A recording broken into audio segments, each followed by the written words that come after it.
The impossible problem.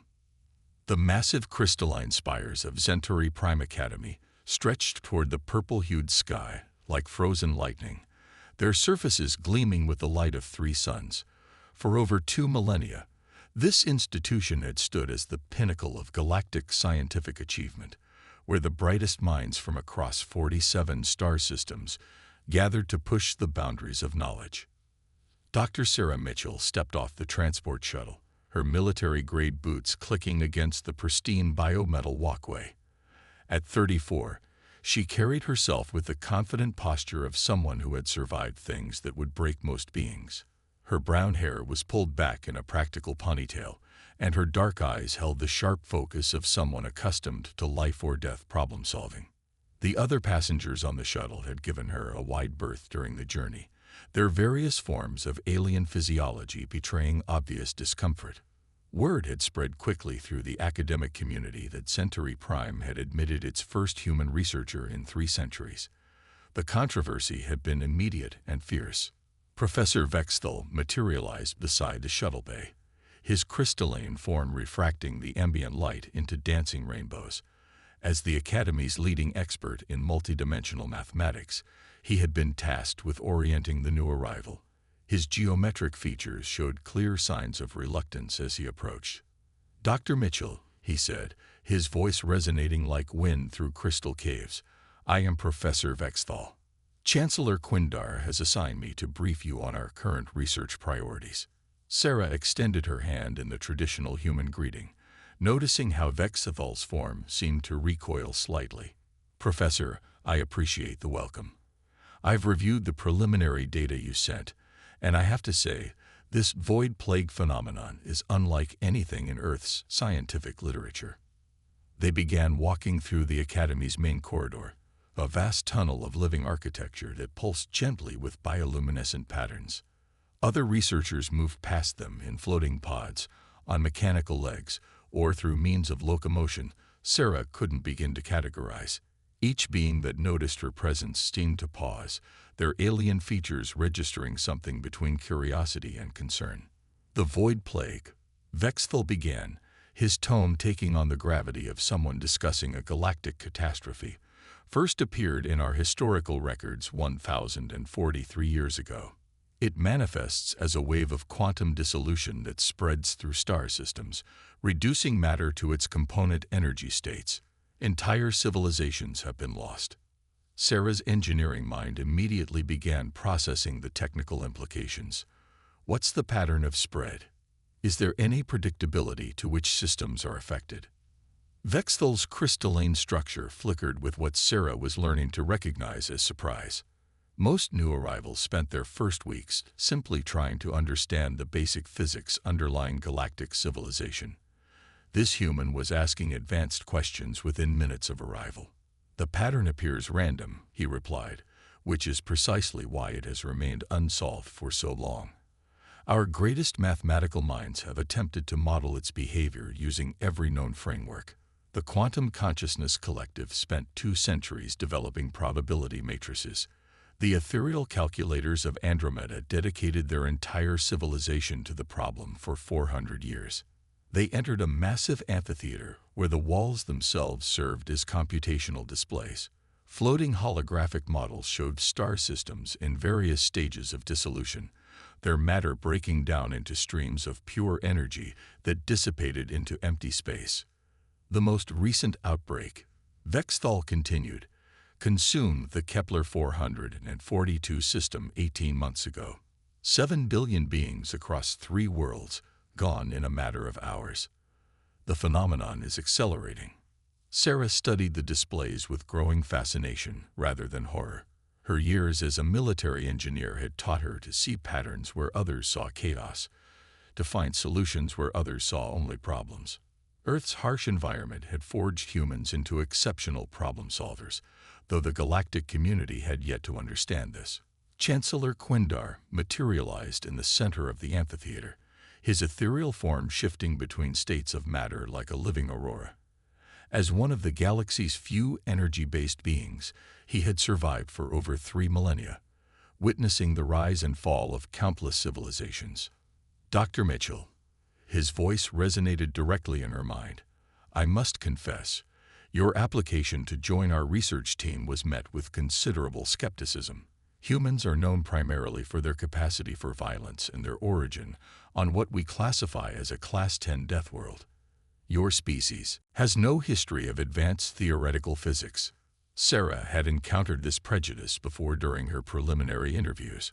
Earth's reputation in galactic society was that of a dangerous backwater world that somehow managed to produce beings capable of surviving in environments that would kill most other species within minutes. "Chancellor," she replied evenly, "I understand the concerns, but sometimes the biggest breakthroughs come from fresh perspectives. My background isn't in theoretical physics, but I've spent 15 years solving impossible problems under extreme conditions. I've learned that the most complex problems often have elegant solutions that everyone else has overlooked." Dr. Clicks, the Academy's insectoid research coordinator, scuttled into the amphitheater on 6 chitinous legs. His compound eyes reflected the holographic displays as he spoke in rapid clicks and whistles that were translated by his universal communicator.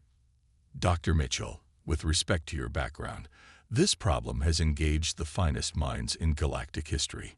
The mathematical complexity alone requires understanding of 17 different forms of advanced calculus that your species has never encountered." Sarah nodded thoughtfully, studying the data streams flowing across the walls. "Dr. Clicks, can you show me the raw observational data? Not the analyzed versions, just the basic sensor readings from affected systems." The request seemed to puzzle the assembled researchers. Raw data was considered too primitive for meaningful analysis at their level of scientific sophistication. But Vexthul began calling up the requested information, filling the amphitheater with streams of numbers, energy readings, and temporal measurements. Sarah moved closer to the displays, her eyes scanning the data with the intensity of someone reading a military tactical report. Years of analyzing combat situations had trained her to spot patterns in apparent chaos, to see the underlying logic in complex systems. "There," she said suddenly, pointing to a series of quantum fluctuation readings. "Do you see that resonance pattern? It's not random at all. It's responding to something." The alien researchers exchanged glances, their various forms of communication creating a symphony of clicks, hums, and electromagnetic pulses that conveyed their skepticism. "Dr. Mitchell," Chancellor Quindar said gently, "these patterns have been analyzed by artificial intelligences with computational capacity exceeding your entire planet's combined processing power. If there were underlying patterns, they would have been discovered centuries ago." Sarah smiled, and for the first time since arriving, she felt completely in her element. This was exactly the kind of challenge she had lived for during her military career. The impossible problem that everyone else had given up on.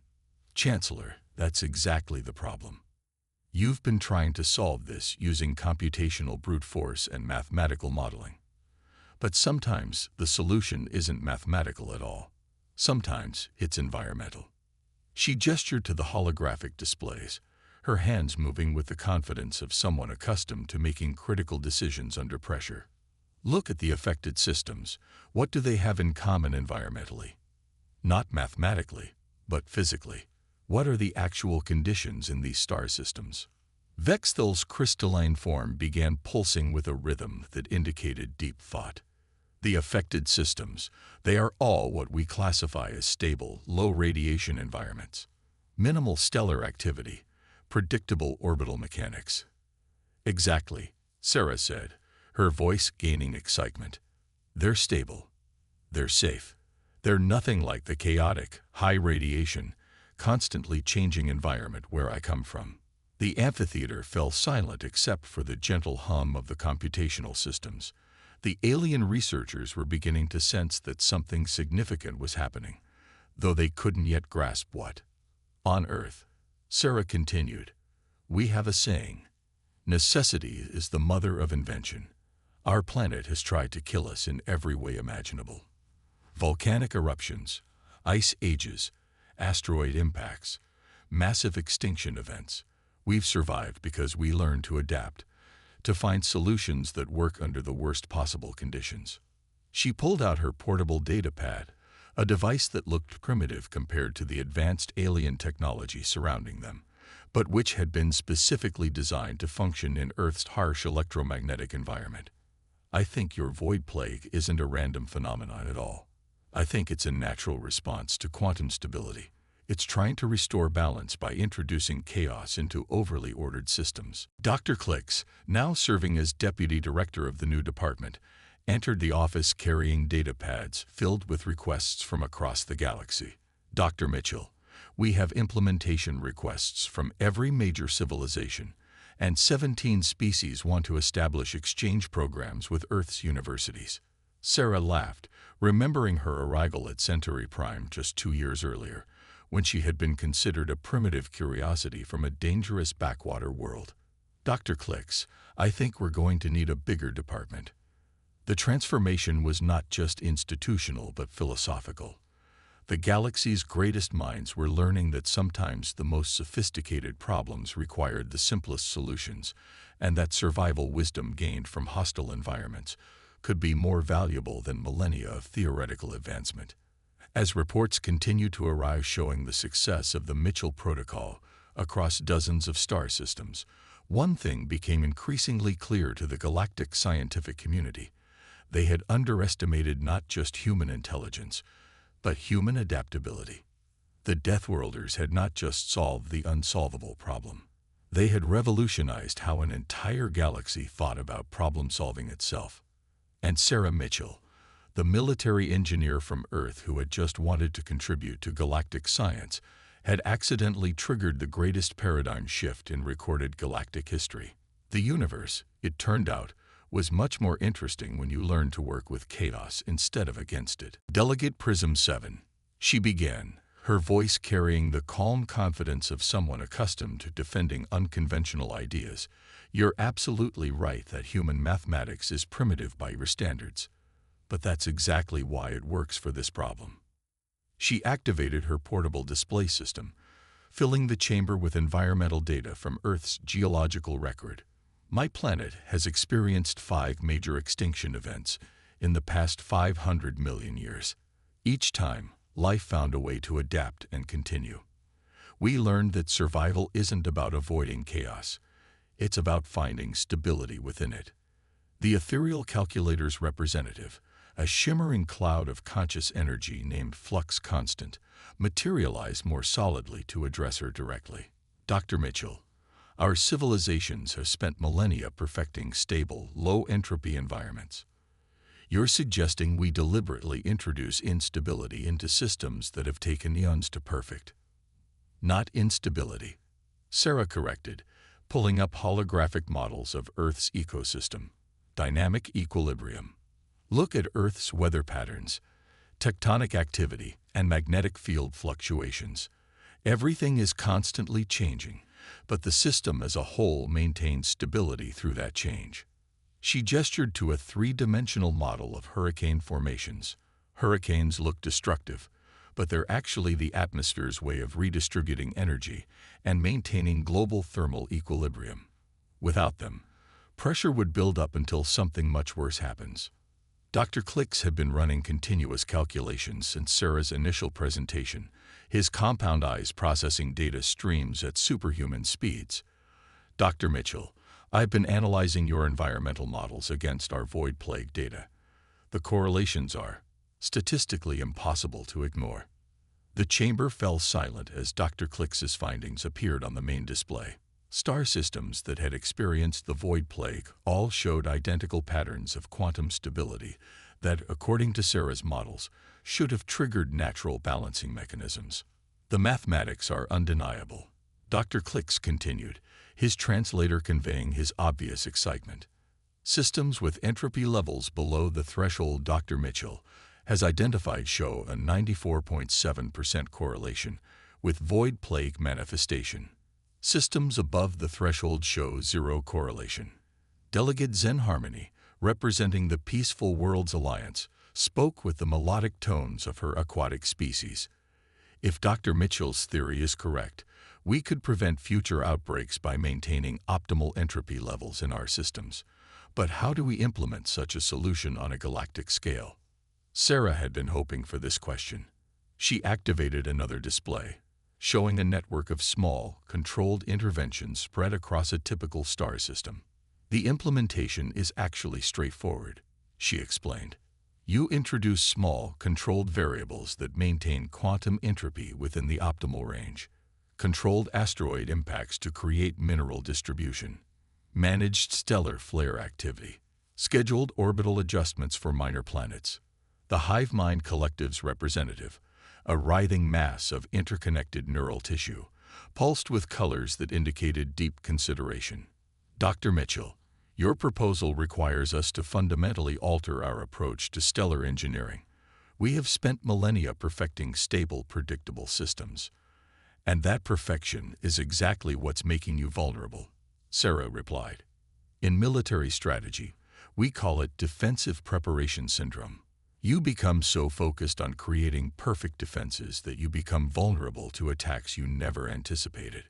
Professor Vexthal had been quietly running simulations using Sarah's parameters, his crystalline structure now glowing with excitement. Chancellor, I've completed preliminary models based on Dr. Mitchell's framework.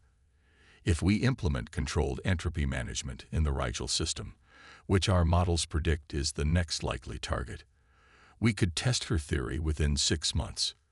The stakes of this decision were not lost on anyone in the chamber. Rigel system contained over 12 billion inhabitants across 4 inhabited worlds. If Sarah's theory was wrong, they could be condemning those lives to destruction. If she was right, they could be saving not just Rigel, but potentially every stable system in the galaxy. Chancellor Quindar's ethereal form stabilized into a more solid appearance, indicating his decision-making mode. Dr. Mitchell, walk us through the implementation process for Rigel systems specifically. Sarah brought up detailed scans of the Rigel system, her mind shifting into the systematic problem-solving mode that had served her through countless military engineering challenges. Rigel 4 has been geologically stable for over 50,000 years. She began, highlighting the planet's predictable tectonic patterns. We introduce controlled seismic activity along predetermined fault lines. Nothing destructive, just enough to maintain mineral circulation and prevent quantum crystallization in the planetary core. She moved to the next planet in the system. Rigel 2's atmosphere has been artificially balanced for climate control. We introduce managed weather variations, controlled storm systems that distribute energy and maintain atmospheric entropy without affecting the inhabited regions. The final element of her plan addressed the system's star itself.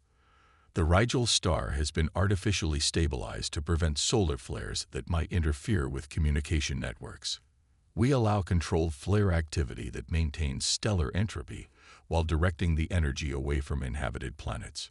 Delegate Prism 7's geometric form reconfigured itself into patterns that indicated deep thought. Dr. Mitchell, your proposal requires us to deliberately introduce elements that we have spent centuries learning to prevent. This runs counter to every principle of advanced civilization. And that's exactly why it will work, Sarah said with a slight smile. Sometimes the most advanced solution is to accept that you can't control everything. You have to work with natural forces instead of against them. The debate continued for hours, with representatives from 47 civilizations weighing the risks and benefits of implementing humanity's chaotic approach to stellar engineering. Finally, Chancellor Quindar called for a formal vote. The result was unanimous. They would implement Sarah's solution in the Rigel system immediately. Over the following months, the galaxy watched as controlled chaos was introduced into one of its most stable star systems. The implementation required careful coordination between dozens of species, each contributing their advanced technology to create managed instability. The results exceeded even Sarah's optimistic projections. Not only did the Rigel system show no signs of developing void plague conditions, but the controlled entropy actually improved the system's overall stability. Planets showed improved mineral distribution, atmospheric conditions became more naturally balanced, and even the star's energy output became more efficient. Within a year, 37 star systems had requested implementation of the Mitchell Protocol, and the Galactic Science Council had established the first Department of Environmental Stability, with Sarah as its director. The paradigm shift extended far beyond the void plague solution. Galactic civilization began re-examining its fundamental assumptions about stability, control, and the relationship between order and chaos. Earth's primitive environmental sciences became required study for advanced degrees in stellar engineering. Sarah stood in her new office, looking out at the crystalline spires of Centauri Prime Academy, where the first human-alien collaborative research initiative was being established. Students from across the galaxy were lining up to study death-world logic and survival-based problem-solving. Professor Vexthal entered her office, his crystalline form now permanently shifted to hues that indicated deep respect. Dr. Mitchell, the latest reports from the Andromeda sector show zero void plague activity in systems using your protocols. You've essentially solved a 1,000-year-old crisis in less than 18 months. Sarah turned from the window, her expression showing satisfaction mixed with the humility that came from her military background. Professor, I didn't solve anything that wasn't already solvable. I just looked at it differently. That's precisely the point, Vexthal replied. Your species has spent millions of years learning to survive in environments that would kill us within minutes. That survival instinct created ways of thinking that our advanced civilizations never developed. The implications continued to ripple through galactic society. Trade routes became more efficient when managed using Earth's dynamic equilibrium principles. Agricultural systems improved when they incorporated controlled environmental variation. Even interspecies diplomacy benefited from humanity's approach to managing conflict through controlled tension rather than absolute suppression. Dr. Clix's translator barely kept up with his rapid exclamations of disbelief. Dr. Mitchell, you're suggesting that the most devastating phenomenon in galactic history is some kind of natural balancing mechanism. Not just suggesting, Sarah replied, her fingers flying across her data pad as she began running calculations using Earth's environmental physics models. I'm calculating the probability matrices right now using dynamic equilibrium theory. It's a framework we developed to predict volcanic eruptions and seismic activity.